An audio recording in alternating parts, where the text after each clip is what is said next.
নমস্কাৰ মৰমৰ ছাত্ৰ ছাত্ৰীসকল অতি শীঘ্ৰে প্ৰকাশ পাব 2026 বৰ্ষৰ উচ্চতৰ মাধ্যমিক চূড়ান্ত পৰীক্ষাৰ ফলাফল আৰু যেতিয়াই ফলাফল প্ৰকাশ পায় লাখ লাখ শিক্ষাৰ্থীয়ে একেলগে নিজৰ ৰিজাল্টবোৰ চেক কৰে ফলত দেখা যায় যে অসম উচ্চতৰ মাধ্যমিক শিক্ষা সংসদৰ AHSEC নামৰ অফিচিয়েল ৱেবছাইটটো কাম নকৰা হৈ যায় বা বহুত দেৰিকৈ ৰিজাল্টবোৰ ওলায় আৰু কিছুমান ঠাইত নেটৱৰ্কৰ সমস্যাৰ কাৰণে বহুতো ৱেবছাইট কাম নকৰা হৈ পৰে আৰু সঠিক ৰিজাল্ট পোৱাত বহুত অসুবিধাৰ সন্মুখীন হ'বলগীয়া হয় গতিকে ৰিজাল্ট চেক কৰাকলৈ আৰু বেছি চিন্তা কৰিব নালাগে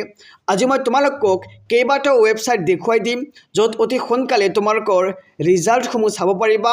লগতে মাৰ্কশ্বিটসমূহ ডাউনলোড কৰি ল'ব পাৰিবা তোমালোকৰ ৰিজাল্ট ঘোষণা হোৱাৰ পিছত প্ৰথমে আহিবা গুগলত আৰু গুগলত আহি সাৰ্চ কৰিবা indiafastjobalert.com এইটো লিখি সাৰ্চ কৰি দিয়াৰ লগে লগে তোমালোকে প্ৰথমটো ৱেবছাইট পাবা আৰু প্ৰথমটো লিংকত ক্লিক কৰিবা এইটো লিংকত ক্লিক কৰি দিয়াৰ লগে লগে এনেকুৱা এটা ইন্টাৰফেস তোমালোকে পাবা আৰু তোমালোকে ৰিজাল্ট আৰু মাৰ্কশ্বিট চাবলৈ ৰিজাল্টত ক্লিক কৰিবা ৰিজাল্টত ক্লিক কৰি দিয়াৰ লগে লগে তোমালোকৰ সন্মুখত আৰু এটা নতুন পেজ আহিব মই তোমালোকক দেখুৱাইছো যে কেনেদৰে মাৰ্কশ্বিট হক ৰিজাল্ট চাবা তোমালোকে আসাম এছএছ ফাইনেল ৰিজাল্ট 2026 ইয়াতে ক্লিক কৰিবা এইটো ৱেবছাইটৰ জৰিয়তে তোমালোকে কিন্তু মাৰ্কশ্বিট হক ডাউনলোড কৰি ল'ব পাৰিবা গতিকে ইয়াতে ক্লিক কৰি দিয়াৰ লগে লগে অলপ স্ক্ৰল ডাউন কৰি তললৈ আহিবা তোমালোকে চাব পাৰিবা যে ইয়াতে কিন্তু স্পষ্ট দিয়া হৈছে Assam State School Education Board SF Division 2 তোমালোকে যেতিয়া ৰিজাল্ট ঘোষণা হ'ব ইয়াতে কিন্তু অতি সোনকালে সহজ পদ্ধতিত ৰিজাল্টসমূহ চাই মাৰ্কশ্বিট ডাউনলোড কৰি ল'ব পাৰিবা প্ৰথমে তোমালোকৰ এডমিট কাৰ্ডখন চোৱা ৰোল ইয়াতে এন্টাৰ কৰিবা তাৰ পিছত নাম্বাৰ দিয়া আছে ইয়াতে এন্টাৰ কৰিবা তাৰ পিছত তোমালোকে চোৱা যে ৰেজিষ্ট্ৰেচন নাম্বাৰ আছে তোমালোকে ইয়াতে এন্টাৰ কৰিবা ইয়াতে তিনিওটা ভালদৰে এন্টাৰ কৰি তোমালোকে ফাইন্ড ৰিজাল্টত ক্লিক কৰিবা ফাইন্ড ৰিজাল্টত ক্লিক কৰি দিয়াৰ লগে লগে কিন্তু তোমালোকৰ সন্মুখত ৰিজাল্ট ওলাই পৰিব আৰু মাৰ্কশ্বিট হক তোমালোকে ডাউনলোড কৰি ল'ব পাৰিবা আৰু সহজ পদ্ধতিত তোমালোকে ৰিজাল্ট চাবলৈ প্ৰথমে আহিবা প্লে ষ্টৰত আহি সাৰ্চ কৰিবা উপলব্ধ এপ বুলি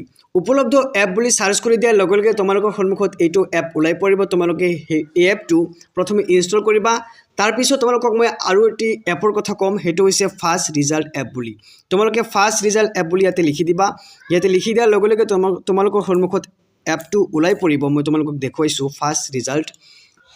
তোমালোকে এই এপ দুটা ডাউনলোড কৰাৰ পিছত লগইন বা ৰেজিষ্টাৰ কৰিব লাগিব তোমালোকে নিজৰ মোবাইল নম্বৰেৰে প্ৰথমে সেই এপ দুটা লগইন কৰি ল'বা লগইন কৰাৰ পিছত তোমালোকে ওপেন কৰিবা মই উপলব্ধ এপটো তোমালোকক দেখুৱাই দিছো ওপেন কৰি কেনেকুৱা ইন্টাৰফেস তোমালোকে পাবা গতিকে তোমালোকে উপলব্ধ এপত সহজেই ৰিজাল্ট ঘোষণা হোৱাৰ পিছত চাব পাৰিবা তোমালোকৰ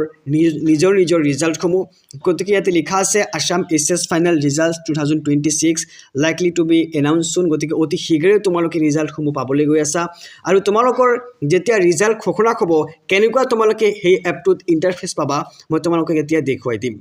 যেতিয়াই ৰিজাল্ট ঘোষণা কৰা হ'ব তেতিয়া তোমালোকে এনেকুৱা এটা ইন্টাৰফেস পাবা গতিকে তোমালোকে চাব পাৰিছা ইন্টাৰ ৰোল কোড তোমালোকৰ এডমিট কাৰ্ডখনত চোৱা এটা ৰোল নম্বৰ দিয়া আছে তোমালোকে ইয়াতে ৰোল নম্বৰটো বহুৱাবা তাৰ পিছত চোৱা ইন্টাৰ ৰোল নাম্বাৰ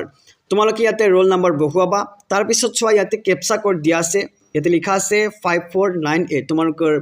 বেলেগ ধৰণৰ কেপচা কোড আহিব তোমালোকে ইয়াতে কেপচা কোড এন্টাৰ কৰিবা আৰু কেপচা কোড এন্টাৰ কৰি দিয়াৰ লগে লগে তোমালোকে গেট ৰিজাল্টত ক্লিক কৰি দিয়াৰ লগে লগে তোমালোকৰ সন্মুখত তোমালোকৰ ৰিজাল্টসমূহ ওলাই পৰিব আৰু এনেকৈ 2026 বৰ্ষৰ ৰিজাল্টসমূহ অতি সহজেই চাব পাৰিবা